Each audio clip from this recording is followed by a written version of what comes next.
Bonsoir, bonsoir à toutes. Bienvenue sur l'émission Racontaz littéraire.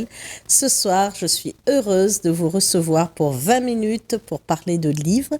Alors aujourd'hui, je suis toute seule. Kelly n'est pas encore revenue, mais elle reviendra. Ne vous en faites pas.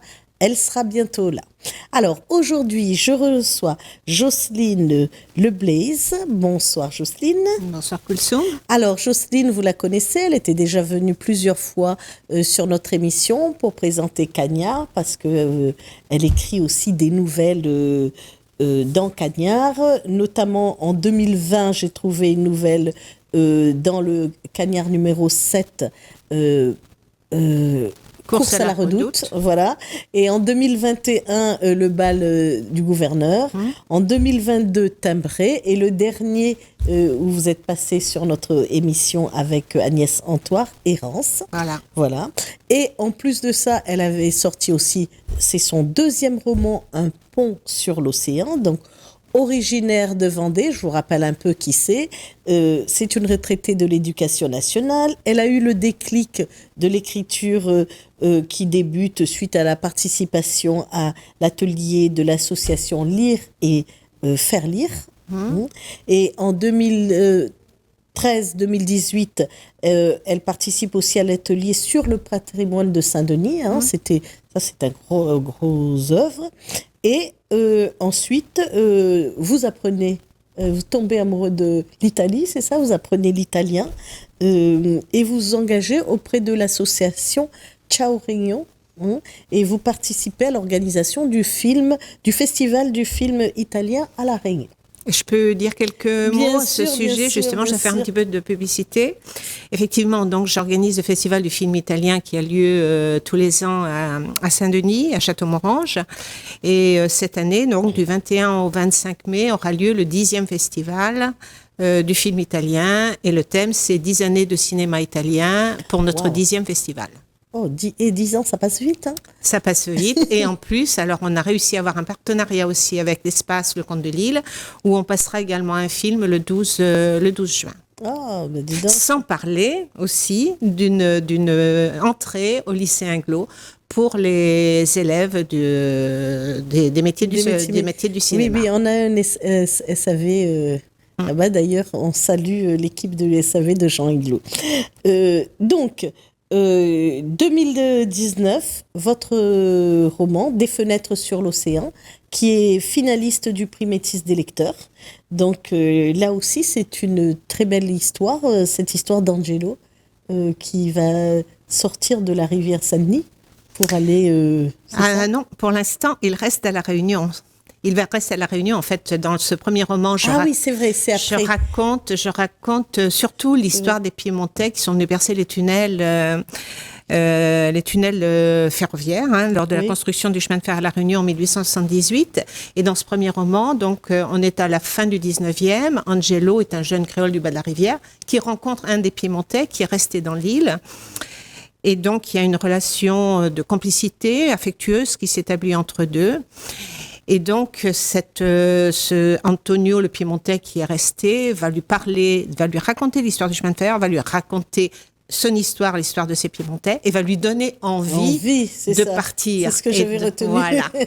C'est cette envie qu'il a à chaque fois qu'il l'écoutait de partir et comment ça chemine dans sa tête. Tout à fait. Ça devient un rêve qu'il va réaliser dans la suite qui est Un pont sur l'océan. Donc, Un pont sur l'océan, 2022. Oui. Et donc 2022, oui. 2022, c'est la suite sans vraiment être la suite, puisqu'on peut le lire indépendamment.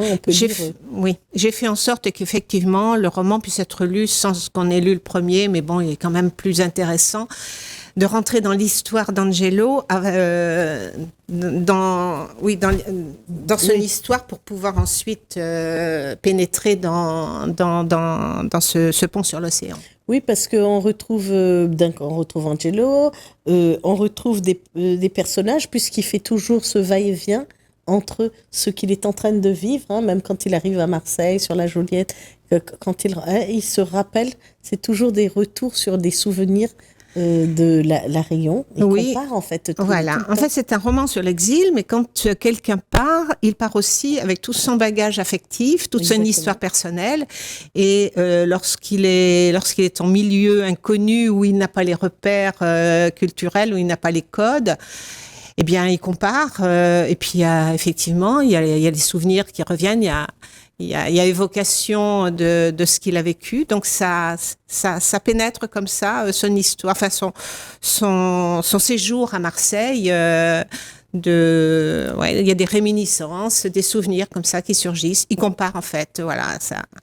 Mais ce thème de l'exil qui est fort et qui est souvent douloureux, on le sent pas à travers ces deux jeunes, parce qu'il rencontre un autre jeune Docker et qui lui aussi est, on va dire qu'il est aussi exilé. Parce que tout à fait. Mais la France est un pays d'exilés.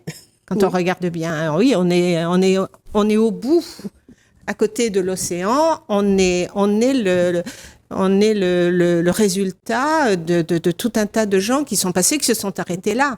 Donc, quelque part, dans l'histoire de beaucoup de Français, il y a des exils. Il y a les Portugais, il y a les Espagnols, il y a les Italiens, les Polonais. Mais c'est vrai que là, dans mon roman, il est beaucoup question des exilés italiens qui se sont très, très bien adaptés, même si les Français ne les ont pas toujours très bien accueillis. Non, oui, parce qu'on entend par la voix de ce jeune, par moment, oui, il y a des accents de racisme ou des accents de rejet qui sont un peu forts. Et puis, tout à fait. Et puis, on est à la fin du 19e, et donc on voit toute cette euphorie de tramway, de charrettes, de transport. En fait, on est vraiment plongé dans ce contexte. Et aussi, on est plongé dans la rudesse de la vie.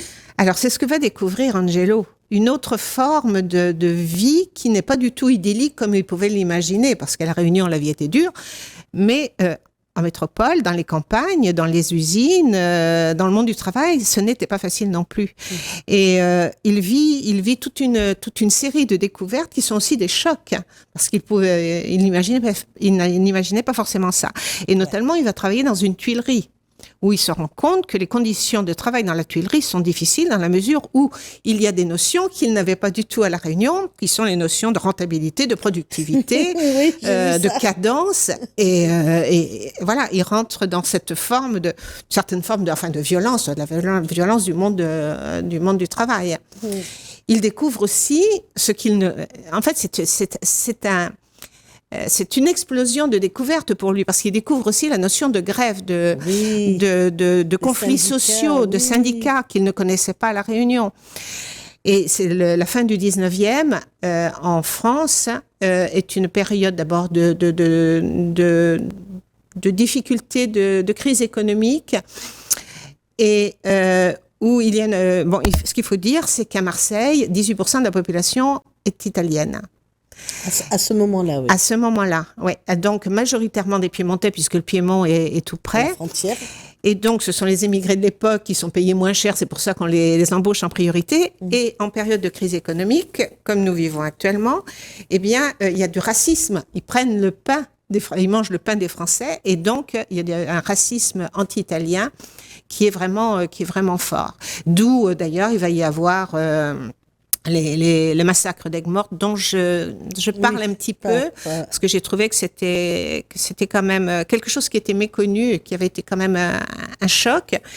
Et puis, Marseille est aussi, Marseille et Nice, c'est le lieu où se retrouvent les exilés politiques. Oui. Dont des anarchistes. Donc, Angelo, il se retrouve sorti de La Réunion... où il ne connaît que Saint-Denis et la Possession. Il se trouve transplanté dans une ville qui lui paraît immense, dans un contexte sanitaire et dans un contexte social qui est très difficile, qui est agité. Il arrive en plus un 1er mai. Oui. Ce 1er mai, en France, je ne sais pas pourquoi, pour quelle raison, il n'y a pas eu de défilé, mais il y avait des rassemblements. Donc là, il se trouve confronté, quand même, il se trouve là, au milieu de gens qui revendiquent, qui parle de grève, donc chose nouvelle pour lui.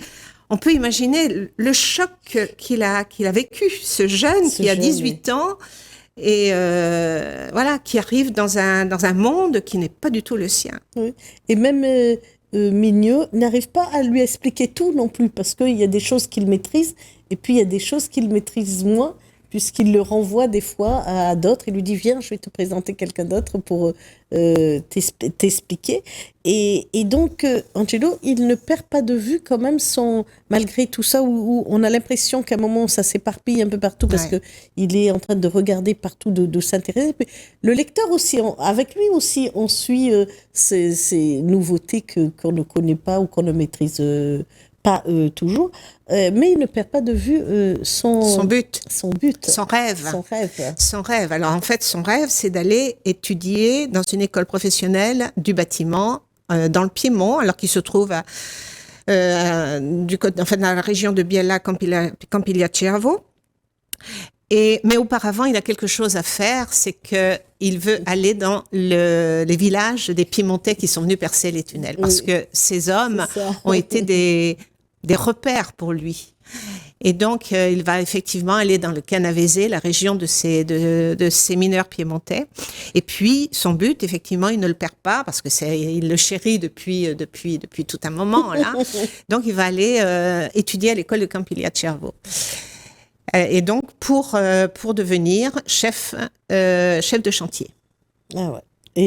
Et donc là, on apprend aussi à travers, on voyage beaucoup à travers ce roman, puisque on apprend que donc déjà Marseille, le Vieux-Port, les quartiers. Alors là, on se balade un peu partout, mais après, on apprend aussi toutes les différents Italiens, parce que quand on dit les Italiens, c'est pas qu'un type d'Italien. Il y a les Napolitains, les Toscanes, et puis parfois ils sont pas non plus trop copains des fois.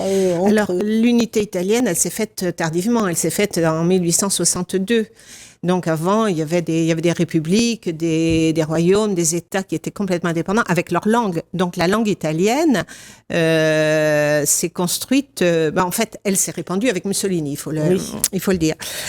Donc le Piémont, c'est à part, mais le Piémont est, disons, plus rattaché, enfin plus de rapport avec la France, puisque la Savoie, le royaume de Savoie était aussi en France. Il y avait une partie, il y avait même Nice était italien, donc on l'a récupéré sous Napoléon III.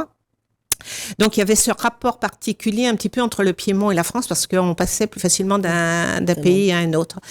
Alors cette vallée du Ciervo dans laquelle va étudier Angelo, alors c'est vrai qu'on m'a dit que c'est un roman aussi un peu anthropologique, parce que on pénètre dans la vie de cette vallée. Oui. Alors là aussi, c'est complètement différent de ce qu'Angelo pouvait connaître à La Réunion. Ce qu'il faut dire, c'est que dans cette vallée, il n'y a pas d'hommes. En dehors des professeurs de l'école et de quelques hommes qui travaillent dans les carrières de syénites alentour, il n'y a que des femmes. Et pourquoi ? Parce que justement, ces hommes qui ont étudié à l'école de Campiglia-Ciervo sont partis travailler sur des chantiers partout dans le monde. On les retrouve à construire des chemins de fer en Chine, au Pérou, en Algérie, en France. Alors en France, bien sûr, en Savoie en particulier, en Italie, bien sûr. Jusque chez nous. Et donc, qu'est-ce qui se passe ? Il n'y a que des femmes dans les vallées. Donc, Angelo se retrouve à vivre dans une famille où il n'y a que des femmes. Mais c'est partout pareil. Dans les maisons, il n'y a pas d'homme. L'homme est une denrée rare. En dehors du curé, je vous dis, qui est quasiment le chef de la vallée, et puis les professeurs de l'école. Et je me suis dit, Jocelyne Leblaise, elle aime ce siècle. Elle aime cette période-là. Est-ce que c'est la période que vous aimez, ou est-ce que c'est le lieu, ou est-ce que c'est l'Italie et ses habitants et puis ses voyageurs, on peut dire ça. Alors en fait, je suis tombée amoureuse de l'Italie, tout à fait par hasard. À la retraite avec mon mari, on est allé en Italie. Et puis, on a trouvé ce pays tellement, tellement riche, tellement beau, qu'on a décidé d'y retourner, et on a fait des séjours linguistiques. J'ai trouvé ça beau. Je suis allée au Piémont. Tu sais de quoi je parle. Donc, on faisait l'Italie par petits bouts. Voilà. Et donc, oui, je suis tombée amoureuse de ce pays. Donc, j'ai appris l'italien, mais bon, il faut dire que je parle très, très mal. Et donc, mais eux, de toute façon, ils comprennent vite. Va bella, ils comprennent vite. Oui, j'y suis allée d'ailleurs. Je suis allée dans le Val Ciervo. J'étais avec une amie qui ne parle pas italien. J'étais un petit peu inquiète parce que je ne savais pas si mon niveau d'italien allait me permettre de m'en sortir. Finalement, j'ai fait plein de rencontres en italien. Je me suis très, très bien débrouillée. J'étais comme quoi il faut baigner dans le... Voilà. Donc, tu parles bien anglais aussi. Oui, mais alors moi, l'anglais, il ne faut pas m'en parler. Donc, je suis plus apte à parler italien qu'à parler anglais. Donc, j'ai décrit effectivement la vie dans cette vallée où j'ai rencontré des gens, justement. Donc, toute cette partie-là est riche de toutes les rencontres, de tout ce qu'on m'a donné comme information. Ben oui, parce qu'on voit les conditions de vie de la femme. On voit aussi, un petit peu avant qu'il parte, Angelo, on voit cette histoire de bourse de travail où ils vont, c'est payé journalier, il faut en mettre de côté pour le logement, en mettre de côté. Et toutes ces histoires reliées à l'argent sont quand même difficiles parce qu'on sent que c'est dur. Et la vie est dure. Il y avait une misère, il y avait une émigration italienne, donc beaucoup vers la France, mais vers les pays limitrophes, et puis ensuite vers l'Amérique du Sud, qui était très importante parce que l'Italie était très, très, très pauvre. Oui. Et donc, effectivement, venir en France, c'était pouvoir ramener de l'argent dans les familles. D'ailleurs, c'est ce qui se passe dans cette vallée. Il y a plus d'hommes. Ils n'en reviennent que de temps en temps. Ou bien par exemple, dans le Canavese, dans une autre partie du Piémont, ils reviennent pour l'été, pour la terre, pour les récoltes, et puis ils repartent. Après, ils repartent. Ben oui, ils sont obligés de repartir parce que, évidemment, ça ne suffit pas. Non, et puis les familles sont très, très nombreuses. Donc, le tissu économique ne permet pas d'absorber toute la main-d'œuvre qui est disponible, quoi. Donc, ils sont obligés de partir. Et il y a une tradition d'émigration qui existe d'ailleurs toujours. Hein. À La Réunion, il y a quand même, j'ai oublié, je voulais demander combien il y avait d'Italiens, mais ils sont plus d'une centaine. Alors, moi, j'en ai vu au Gol, qui est la canne à sucre de l'étang salé. J'avais vu qu'il y avait des Italiens là, qui travailler sur les machines ou je sais pas, des ingénieurs italiens. Parce qu'on reconnaît l'accent, la langue chantante, c'est très belle. Et donc, après, c'est quand même une communauté discrète ici à La Réunion. Hein. On les voit pas... Oui, c'est vrai que s'ils ne sont pas discrets, souvent en Italie, à La Réunion, ils le sont assez. Ils le sont assez, effectivement. Même ceux qui viennent travailler, même leur famille, c'est très, très, très... Oui. Et même là, à Ciao Réunion, on les voit relativement peu, alors qu'on aimerait justement trouver beaucoup plus d'Italiens pour nous soutenir. Donc, je reviens aussi pour cette histoire de confiance. Angelo, il fait confiance puisque, évidemment, il vient là-bas de la part de quelqu'un et il remet son argent. Moi, j'étais surprise. Il remet tout, son argent. Moi, je me suis dit, mais il va se faire avoir, le jeune. Et non, c'est des choses qui se font. Ils ont une histoire de confiance qui s'établissent entre eux. Oui, mais Angelo avait été recommandé. Oui. Par Antonio le Piémontais qui connaissait Cesare là, effectivement. Donc il lui a fait confiance effectivement. Mais c'est tout le temps qu'ils se font confiance comme ça quand on l'a nourri. Je suis pas sûre. Non. En tout cas dans le roman. En tout cas moi c'est comme ça parce que effectivement je suis pas d'un tempérament roublard donc j'ai tendance à faire confiance donc ça m'est venu naturellement. Mais oui, je me dis il aurait pu effectivement se faire avoir. Et donc, dans toute cette présence féminine, Angelo va quand même se retrouver. Parce qu'on peut se dire qu'on peut être perdu sans repère masculin, puisqu'il vient quand même de La Réunion où il y avait des repères, il y avait des mélanges. Il a des sœurs, il a une mère qui est très aimante à La Réunion, il a des sœurs, donc il a il vit déjà avec des femmes. Alors, c'est vrai que mon roman, il est traversé par la condition féminine. C'est ça. On la retrouve à Marseille, on la retrouve dans le Piémont, et puis on va la retrouver, bien sûr, à son retour à La Réunion. À La Réunion. Oui. Et ça vous tient à cœur, ces messages que vous envoyez, parce que des fois, vous envoyez bien fort. Hein. Ah bon? Des messages. Oui, quand même, des messages où, elles sont à la cuisine, elles cuisinent, et puis elles donnent des vérités, des principes de vérité. Elle leur dit, alors moi j'ai noté à la page 30, Voilà, il leur dit des principes de vérité, dit Angelo, il faut que tu fasses ça, ceci, ça. Et c'est toujours des femmes qui... Oui, je pense que les femmes sont quand même les piliers des sociétés, que le sexe fort n'est peut-être pas celui, n'est peut-être pas celui que... Moi, ce sont des hommes qui m'ont dit ça, donc je peux me permettre de le répéter. Je sais pas, mais en tout cas, oui, on sent que c'est un projet qui vous a tenu à cœur de placer un peu la place des femmes dans ce roman. Alors, je me suis rendu compte, là, j'étais en train de penser à mon intervention d'aujourd'hui, je me disais que dans mon premier roman, la part belle était faite aux hommes. Oui. Il y avait qu'un groupe de femmes qui étaient comme des femmes aussi, qui avaient du caractère, les lavandières les femmes de l'eau, dans la rivière Saint-Denis. Mais il y avait pas de femmes. C'était finalement un monde d'hommes que je décrivais. Et puis dans celui-ci, il y a les hommes qui sont présents parce qu'il y a aussi l'anarchiste Alessio, il y a Mignot. Enfin, il y a quand même des hommes qui sont actifs aussi, des syndicalistes. Anarchistes, des gens même dans la Tuilerie, c'est un monde d'hommes. Dans les baraquements, c'est ça. Oui, mais il y avait des femmes aussi. Il y avait des femmes qui travaillaient. Mais les femmes sont plus présentes, effectivement. Dans la vallée, il n'y a que des femmes. Il n'y a que des femmes. Et puis, au retour à la Réunion, eh bien aussi, les femmes, quand Angelo retrouve sa famille, eh bien, il y a aussi, il s'est passé des choses pendant les 5 années où il est parti. Et donc, il y a eu des modifications aussi dans son milieu familial, et notamment du côté des femmes. D'accord.